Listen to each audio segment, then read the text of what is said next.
Hello, horrorphiles. You're listening to Dissecting Horror, examining the anatomy of fear in film, television, and literature. in our society of grotesquerie and loathing, if you will. I will, and we hope you will subscribe for more, won't you? A talented stop-motion animator becomes consumed by the grotesque world of her horrifying creations, with deadly results, according to Rotten Tomatoes. Last episode, Steve talked about how Interview with a Vampire was all the things that intrigued and enthralled him in a horror film. And I have to say, I think stop motion is a perfect example of that film for me, and has an offbeat experimental style and eerie tone, powered by many gripping themes that are incredibly relatable to the artist's journey, such as the duality of creator and creation, the fear of never having an original or true voice, and the daunting reality that you can give all of yourself, flesh and blood, to your craft, and it still may never be enough. Our main character, Ella, played by Aisling Franciosi, yearns for self-identity, a voice and life of her own, after living as a mere extension, a puppet, if you will, to her mother, a legendary stop-motion animator stricken with arthritis, necessitating the use of her daughter's hands to perform the storyteller's work.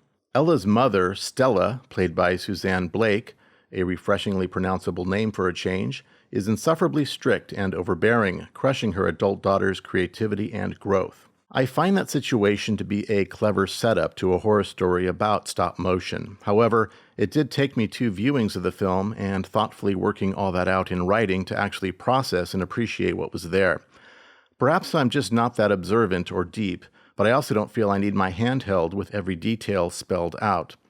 But I couldn't decide if this film as a whole was either so deep that it was incomprehensible to me, or there was only an apparent deepness with little actually happening to make sense of. It was either trying to feel deeper than it really was, or was deeper than I was picking up on. Regardless, a good balance had not been struck between clear storytelling and the all-too-abstract arthouse Dario Argento vibe, to the point of divorcing me from much I could relate to. Not everything has to be so mainstream and on the nose, but I also need to be able to follow and relate to the story and characters without the film aspiring so hard to be high art. Okay. I figured we were either going to really agree or really differ on this film, which is fair. It's, very experimental and artistic, and I think it's something that's really going to be evocative and connect to someone, or not at all. Aisling Franciosi, which I did look up, and that's the pronunciation. Apparently, she has so many mispronunciations on her Twitter. She spells it out right under her name with like a winky face, kind of like comedic, like, I know you're going to get this wrong, so this is how you say it. So...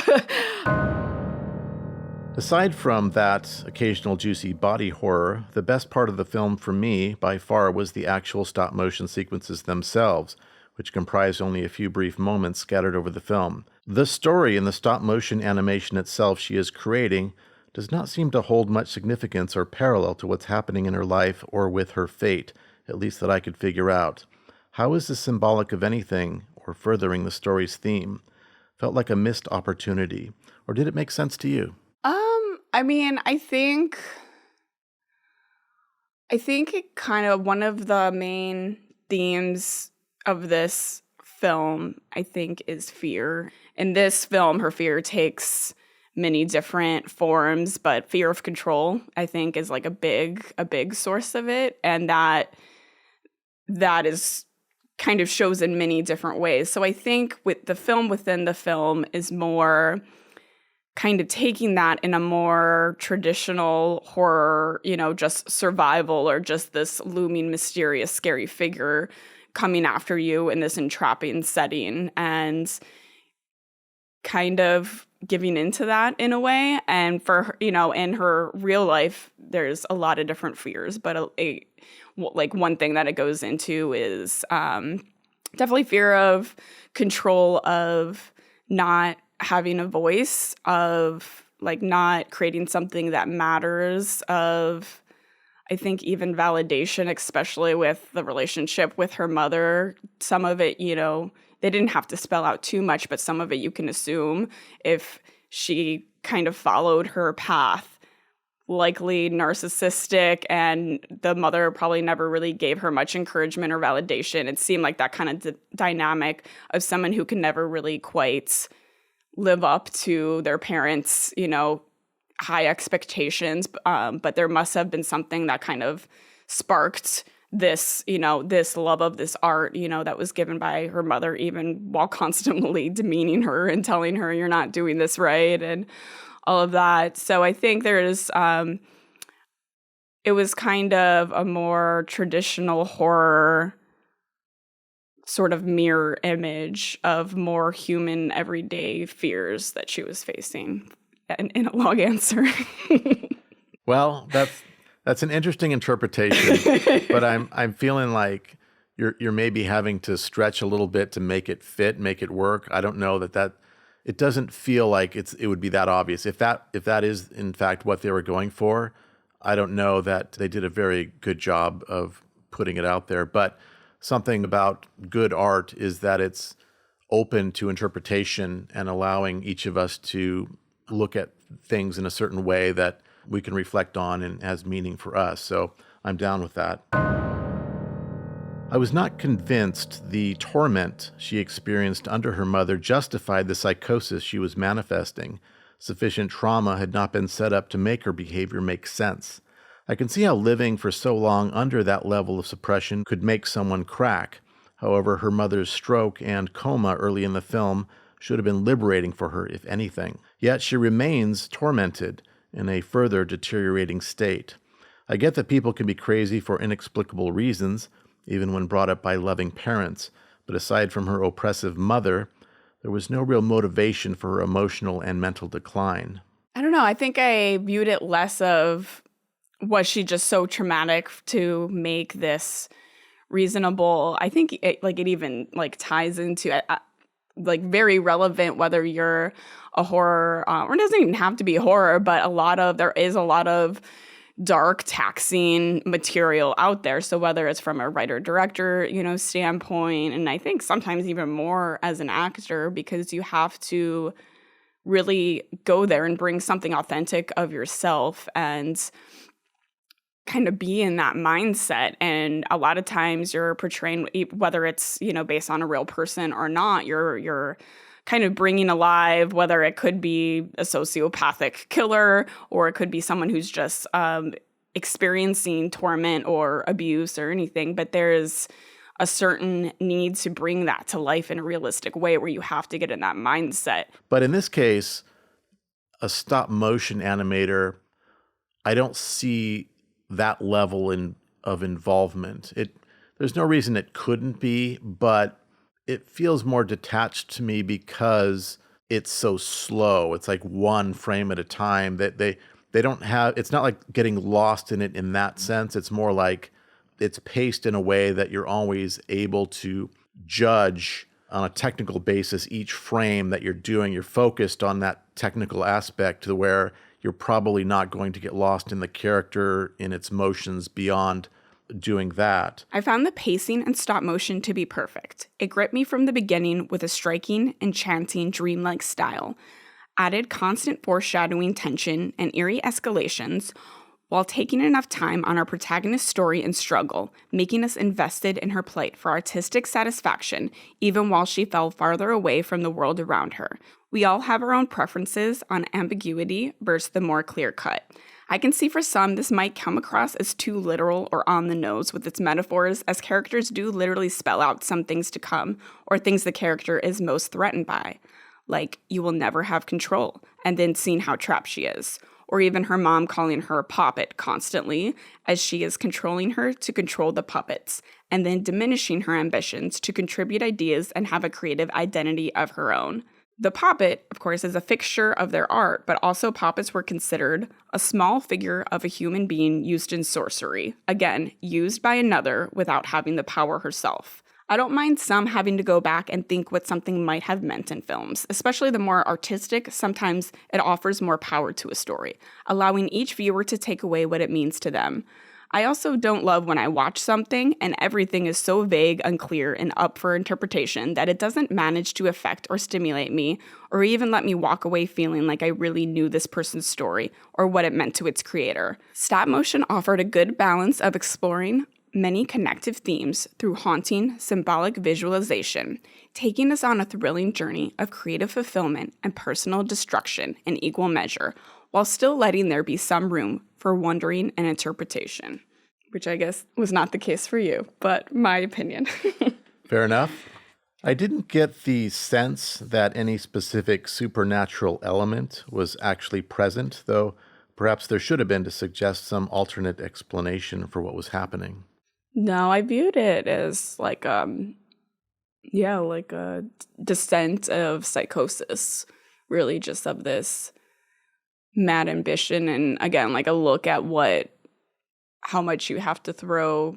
Well, no, maybe not have to. Maybe it's, I guess, maybe a little more of a forewarning of having that desire and want and need to throw all of yourself into something, blood, sweat, and tears.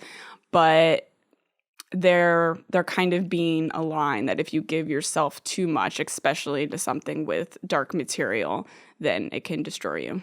Although I don't take this as an overt point of the film, this does tap into a topic which has always bugged me, one where artists are conflated with psychosis, as in the true creative spark stems from either heavy drug use or that all true artists are crazy, or at least weird, some sort of link between artists and madness, that sort of thing, which is nonsense.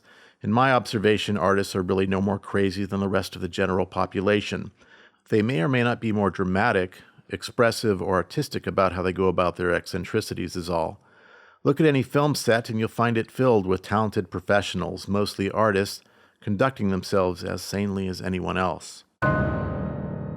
I really appreciated the score and sound design. There was a lot of use of sound effects, such as the sounds of tearing flesh or creaky puppet movements, interwoven into the eerie, tension-building score, hitting on the drive and reality of our protagonists and creating a sinister sense of anticipation. I do agree about the sound effects, and was thinking at a few points where visually it wasn't too much happening as far as flesh being peeled. It was almost like a sliver of something was coming out. I won't give anything away, but the sound was just so squishy and made you go, oh, it heightened it to such an extreme. Yeah. It's a testament to how powerful the soundtrack is when it comes to body horror alone. I will say that I don't get like cringy ooh moments a lot while watching horror, but that was one for me. I think partially the sound and just my own experiences. I've dislocated my kneecap 3 times and had surgery, which was probably like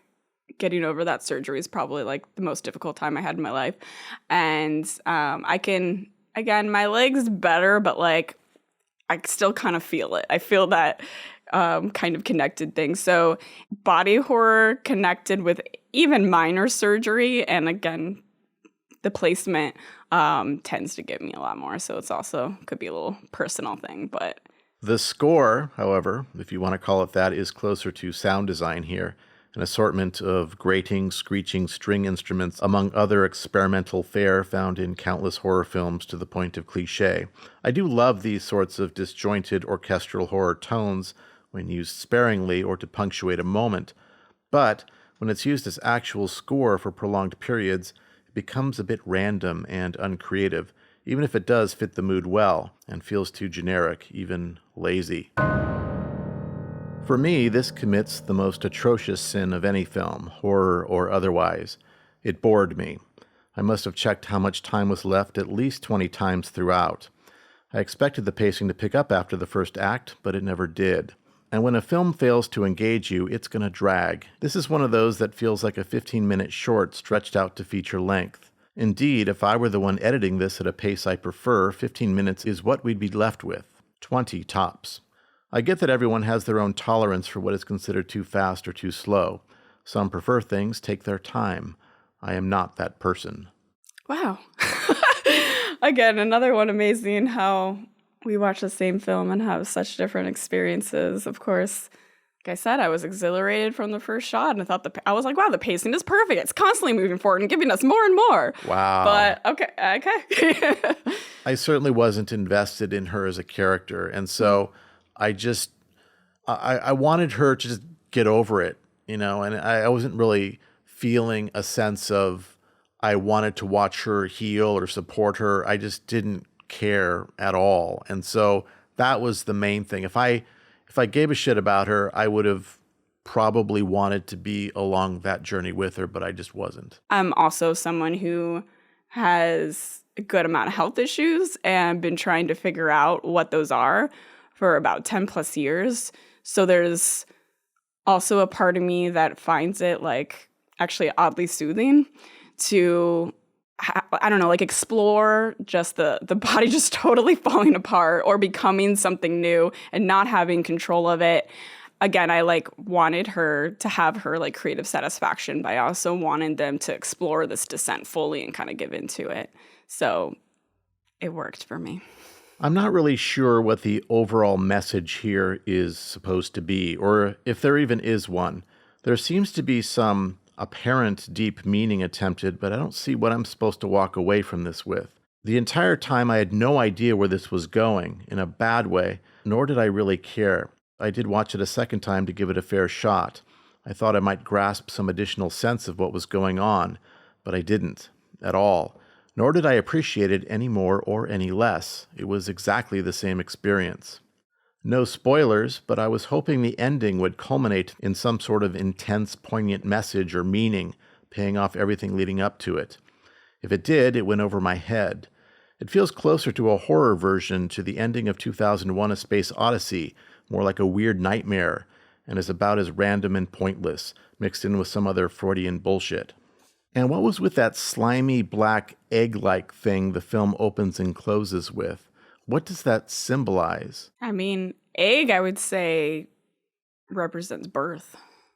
That's what reminded me of 2001: A Space Odyssey.